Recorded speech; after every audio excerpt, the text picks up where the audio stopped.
There's a lot of controversy about some of Donald Trump's picks so far. Some, and we've discussed them, are excellent. But then there's people like Tulsi Gabbard as Director of National Intelligence. She's been extremely pro-Russia and I would say very naive at times. And then you've got Matt Gaetz as Attorney General, who's now been accused of paying women for sex, including a 17-year-old. Now, he denies it, but a lawyer for two of the women has now come forward. Here he is. Both of your clients testified that they were paid by Representative Gaetz to have sex. That's correct. The House was very clear about that and went through each. They essentially put the Venmo payments on the screen and asked about them. And my clients repeatedly testified, what was this payment for? Well, that was for sex. Sean Spicer, is the Senate really going to approve this pick, Matt Gaetz as Attorney General? Look, I think when it comes to all of the president's nominees, he's seen the movie before, if you will. This time around, he wants people who are going to fight for his agenda and to get things done, not be there for themselves. And whether you like Matt Gaetz or not, the bottom line is Matt Gaetz has been fighting for President Trump since day one. He's at almost every rally of his. He is a fierce defender of his online and on television programs. And I think the president admires the way that Matt goes out and fights for the president's agenda and his policies. And that's what he wants, not just among Matt, but Pete Hegseth at DOD and Robert F. Kennedy at the Department of Health and Human Services, Doug Burgum at the Energy Department, or the Interior Department, rather.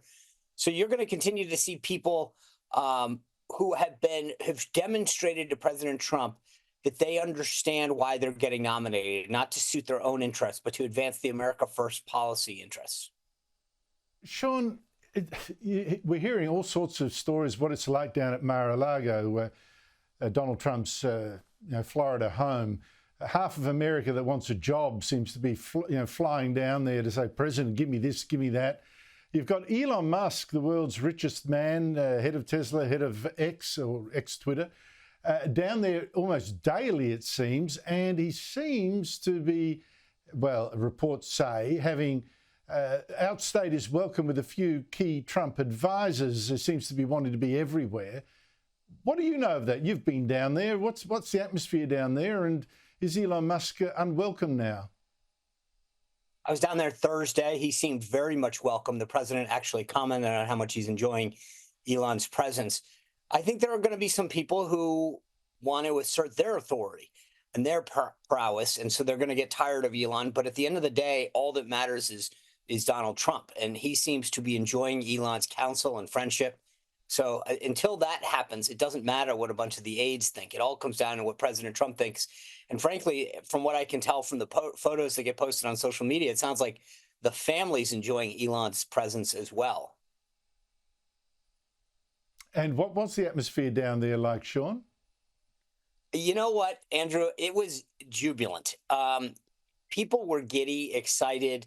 I was trying to figure this out, and I'm actually trying to write a column on it because I wanted to put it into words. After 2016, I think we felt excited, but at the same time, we were immediately told by the left and the media that our victory was hollow. It was Russia that did this. We didn't win the popular vote. And they immediately wanted to downplay the significance of Donald Trump's historic win in 2016.